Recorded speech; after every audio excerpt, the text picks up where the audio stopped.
चलिए आज आपको ले चलते हैं क्रिकेट के मैदान पर, जहां गेंद और बल्ले का एक साधारण सा खेल हमें फिजिक्स के कुछ सबसे बुनियादी लेकिन जबरदस्त नियमों से मिलवाएगा।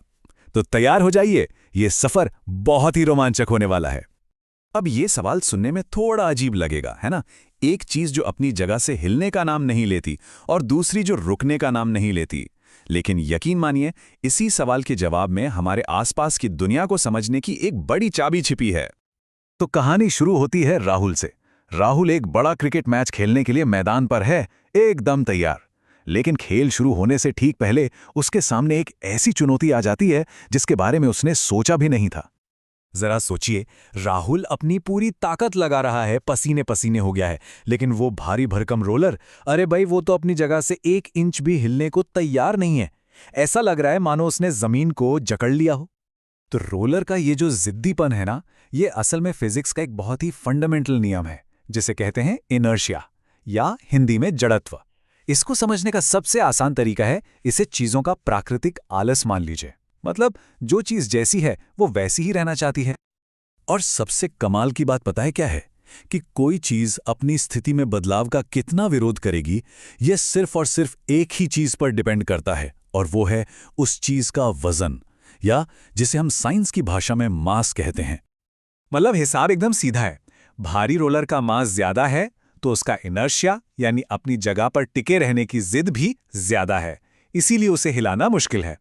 वहीं दूसरी तरफ मैदान पर पड़ी एक हल्की सी टेनिस बॉल, उसका मास कम तो इनर्शिया भी कम।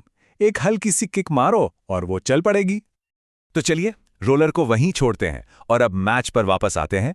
पिच तैयार है, खेल शुरू हो चुका है, और यहीं से हमारी कहानी फिजिक्स के दूसरे नियम की तरफ बढ़ती है। खेल चल रहा है और तभी एक छोटी सी चिड़िया तेजी से उड़ती हुई आती है और राहुल के कंधे से हल्के से टकराकर निकल जाती है। राहुल को शायद इसका ठीक से पता भी नहीं चला होगा, बस एक हल्का सा एहसास। लेकिन कहानी में ट्विस्ट आता है अगली ही गेंद पर। बॉल भी लगभग उसी स्पीड से आ रही थी, लेकिन इस बार वो सीधा राहुल के कंधे पर जा लगी, और नतीजा जोर का झटका और तेज दर्द। अब यहां पर एक सवाल उठता है, जब दोनों की रफ्तार लगभग एक जैसी थी तो चिड़िया के टकराने पर कुछ नहीं हुआ, लेकिन गेंद लगने पर इतनी जोर से चोट क्यों लगी? इस पहेली का जवाब हमें मिलता है फिजिक्स के एक और बड़े कॉन्सेप्ट में, जिसे कहते हैं मोमेंटम या संवेग। मोमेंटम को आप किसी भी चलती हुई चीज की असली ताकत या उसका इंपैक्ट कह सकते हैं। और ये ताकत सिर्फ स्पीड से नहीं आती, बल्कि वजन और स्पीड दोनों के कॉम्बिनेशन से बनती है। तो अब समझ आया? चिड़िया भले ही तेज उड़ रही थी, लेकिन वो बहुत हल्की थी, तो उसका मोमेंटम कम था, असर भी मामूली सा हुआ। लेकिन क्रिकेट की गेंद, वो भारी थी, तो उसी स्पीड पर उसका मोमेंटम बहुत बहुत ज्यादा था, और इसीलिए उसका इम्पैक्ट भी जबरदस्त था। तो ठीक है, हमने इनर्शिया समझ लिया, मोमेंटम भी समझ लिया। अब देखते हैं कि ये दोनों मिलकर मैदान पर कैसे काम करते हैं, और इसमें एक तीसरा बहुत ही इंपॉर्टेंट आइडिया कैसे जुड़ता है। ये तीसरा कंसेप्ट है इंपल्स यानी आवेग। जब कोई फील्डर तेजी से आती गेंद को रोकता है तो वो करता क्या है? वो उसके मोमेंटम को एकदम से जीरो कर देता है। तो मोमेंटम में जो बदलाव लाने के लिए झटका या फोर्स लगाया जाता है ना, उसे ही इंपल्स कहते हैं। तो चलिए फटाफट इन तीनों को एक साथ देख लेते हैं। पहला, इनर्शिया यानी किसी चीज का आलस जो सिर्फ उसके मास पर डिपेंड करता है।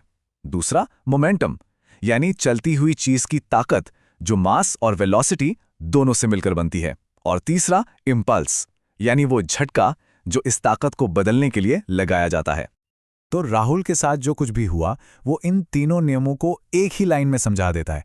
रोलर को हिलाना मुश्किल था, ये था इनर्शिया। तेज गेंद में चोट पहुंचाने की शक्ति थी, ये था मोमेंटम।